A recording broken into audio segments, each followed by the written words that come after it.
Bismillahirrahmanirrahim. Assalamualaikum warahmatullahi wabarakatuh. Kita berjumpa kembali dalam mata kuliah Manajemen SDM 1. Kali ini kita akan membahas tentang perencanaan sumber daya manusia.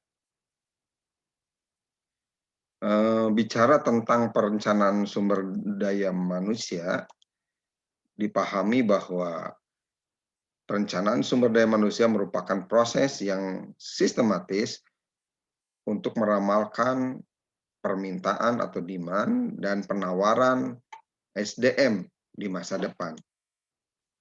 Adapun tujuan dari perencanaan SDM tersebut adalah menentukan berapa banyak jumlah SDM dengan karakteristik masing-masing, misalkan usia, pendidikan, keahlian, sifat, dan lain sebagainya, yang tentunya dibutuhkan oleh organisasi untuk mencapai tujuan strategiknya. Bagaimana mengoperasionalkan dan memaksimalkan fungsionalnya. Perencanaan sumber daya manusia itu sendiri dipahami merupakan proses analisis dan identifikasi yang dilakukan organisasi terhadap kebutuhan akan sumber daya manusia, sehingga organisasi tersebut dapat menentukan langkah yang harus diambil guna mencapai tujuannya.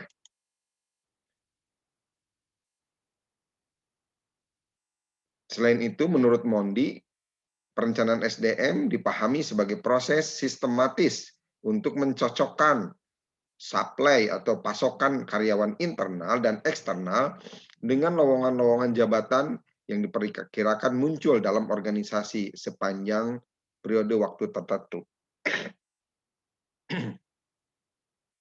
Perencanaan sumber daya manusia memiliki dua komponen, yaitu peramalan kebutuhan atau requirement forecast dan availability forecast, yaitu peramalan ketersediaan. Sehingga bisa digambarkan dalam proses perencanaan SDM itu, suplai SDM yang akan digunakan untuk perusahaan berasal dari lingkungan eksternal dan internal. Tentunya dalam perencanaan ini harus berbasis perencanaan strategik perusahaan guna mencapai tujuan yang lebih efektif dan efisien dengan mempertimbangkan bagaimana ketersediaan sumber daya manusia itu sendiri, lalu meramalkan kebutuhan sumber daya manusia di masa yang datang dan membandingkannya antara kebutuhan dan ketersediaan. Dalam hal permintaan harus berkesesuaian dengan penawarannya. Ini jika hal ini terjadi tidak ada tindakan, tetapi jika ada kekurangan karyawan, dilakukanlah rekrutmen dengan melakukan seleksi. Di saat lain terjadi surplus karyawan, dilakukanlah penarikan karyawan terbatas, pengurangan jam kerja atau pensiun dini, bahkan pemberhentian atau dengan istilah lain perampingan. Ramalan kebutuhan atau requirement forecast merupakan aktivitas penentuan jumlah, keterampilan, dan lokasi karyawan yang akan dibutuhkan organisasi di masa mendatang dalam rangka mencapai tujuan-tujuannya. Adapun peramalan tersebut mencerminkan berbagai faktor seperti perencanaan produksi dan perubahan produktivitas yang terjadi. Ramalan kebutuhan akan menentukan besarnya permintaan SDM atau diistilahkan the demand for human resources. Ada 3 penyebab permintaan SDM. Faktor eksternal, faktor organisasional, dan faktor angkatan kerja. Faktor eksternal biasanya dipengaruhi oleh kondisi ekonomi, sosial, politik, ataupun hukum yang ada di lingkungan wilayah keberadaan perusahaan. Faktor eksternal lainnya adalah teknologi yang digunakan dan pesaing yang menjadi parameter bagaimana kita bisa bersaing. Kalau teknologi tadi misalkan dengan peningkatan teknologi apakah menjadi pengurang atau memungkinkan dikurangi SDM yang ada karena teknologi sudah menggantikan keberadaan SDM itu sendiri.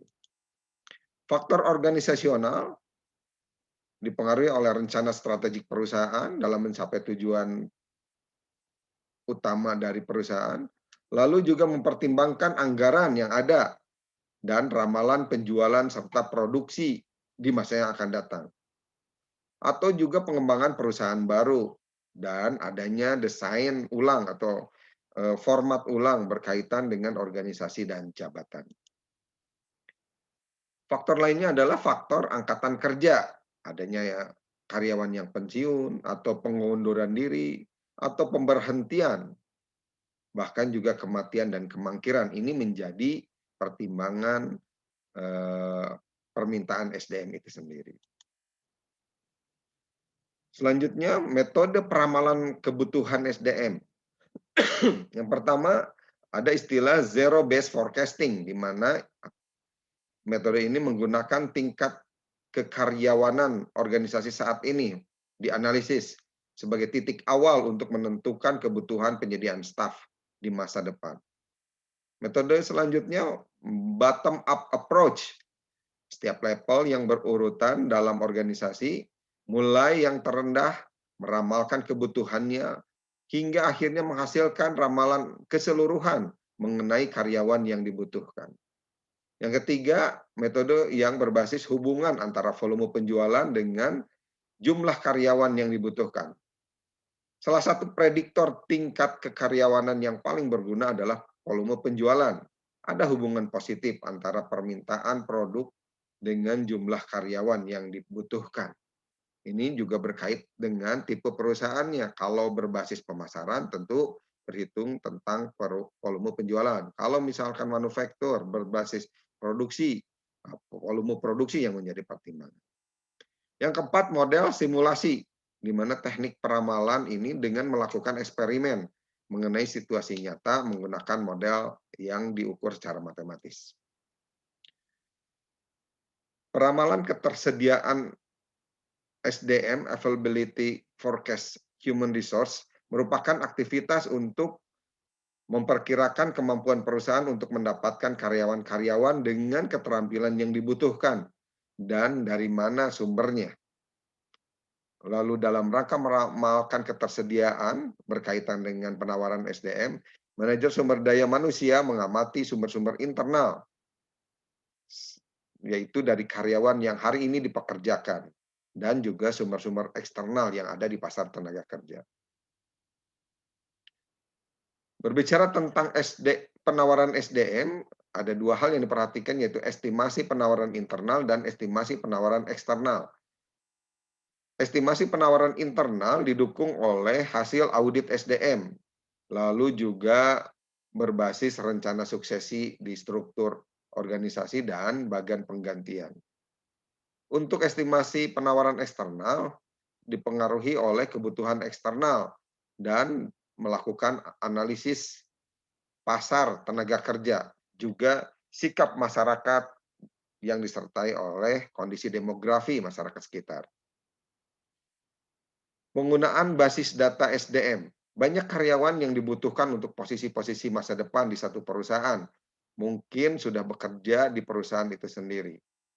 Jika perusahaan tersebut kecil, manajemen mungkin mengenali seluruh karyawan dengan cukup baik guna mencocokkan keterampilan dan aspirasi mereka dengan kebutuhan-kebutuhan perusahaan.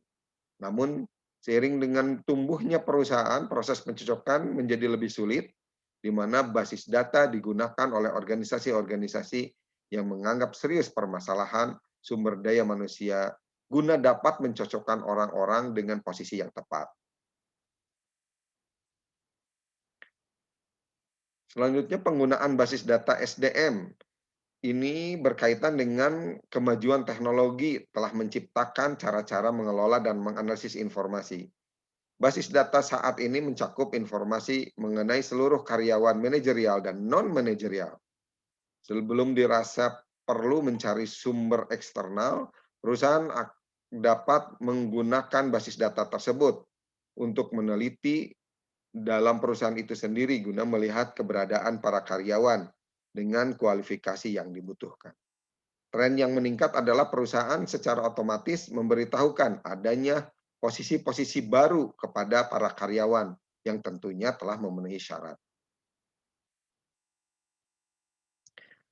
Informasi dalam basis data SDM ini meliputi riwayat dan pengalaman kerja, keterampilan, dan pengetahuan khusus, license atau sertifikat yang dimiliki, pelatihan yang telah diselesaikan dalam organisasi, lalu juga data tentang latar belakang pendidikan, hasil penilaian kinerja tahunan sebelumnya, penilaian atas kekuatan dan kelemahan personal dari SDM tersebut, kebutuhan pengembangan, potensi promosi saat ini, dan dengan pengembangan lebih lanjut, kinerja jabatan saat ini, lalu juga analisis terhadap bidang spesialisasinya, preferensi jabatan, preferensi geografis, lalu analisis sasaran dan aspirasi karir, juga mempertimbangkan perkiraan tanggal pensiunnya. Jangan sampai baru menduduki jabatan tersebut tidak terlalu lama atau tidak efektif, tiba-tiba sudah pensiun gitu. Nah, riwayat pribadi dan juga termasuk penilaian psikologis karyawan bersangkutan. Alternatif tindakan jika diramalkan terjadinya kekurangan karyawan. Dengan melakukan rekrutmen kreatif, pendekatan-pendekatan baru untuk merekrut. Organisasi mungkin harus merekrut di wilayah-wilayah geografis yang berbeda dibanding pada masa lalu, dengan menggali berbagai metode baru dan mencari tipe-tipe kandidat yang memiliki karakteristik berbeda. Lalu juga misalkan dengan melakukan insentif kompensasi karena persaingan yang ketat dalam mendapatkan karyawan. Pada situasi permintaan tinggi, perusahaan harus mengandalkan insentif kompensasi guna mengikat karyawan supaya memiliki komitmen yang lebih tinggi terhadap perusahaan. Yang ketiga, program pelatihan. Program-program pelatihan khusus diperlukan untuk mempersiapkan orang-orang yang sebelumnya belum mampu bekerja agar dapat mengisi posisi-posisi dalam perusahaan. Lalu, standar seleksi yang berbeda dengan memperendah standar-standar kekaryawanan agar cukup banyak orang yang tersedia tentunya guna mengisi jabatan-jabatan yang diperlukan. Bagaimana jika bagaimana jika terjadi kelebihan karyawan? Apa alternatif tindakan yang akan dilakukan? Pertama, penarikan terbatas dengan mengurangi angkatan kerja dengan tidak mengganti para karyawan yang keluar. Selanjutnya, pengurangan jam kerja. Perusahaan juga bisa menanggapi berkurangnya kebutuhan beban kerja dengan mengurangi jumlah total waktu kerja. Seperti kondisi pandemik ini ya, di mana misalkan permintaan produk atau pemasaran melemah ataupun hal-hal yang menyebabkan kurangnya produktivitas bisa dilakukan ini. Lalu juga pensiun dini, mendorong karyawan untuk pensiun lebih awal dengan total paket uang pensiun yang cukup menarik. Dan selanjutnya perampingan, downsizing, juga dikenal dengan restrukturisasi dan right sizing. Pada dasarnya adalah kebalikan dari pertumbuhan perusahaan dan menyarankan perubahan sekali waktu dalam organisasi dan jumlah karyawan yang dipekerjakan. Biasanya baik struktur organisasi maupun jumlah karyawan dalam organisasi tersebut menyusut. Ya, inilah referensi dari pembahasan tadi. Demikian pembahasan kali ini tentang perencanaan SDM. Kita bertemu dalam pertemuan selanjutnya. Terima kasih. Assalamualaikum warahmatullahi wabarakatuh.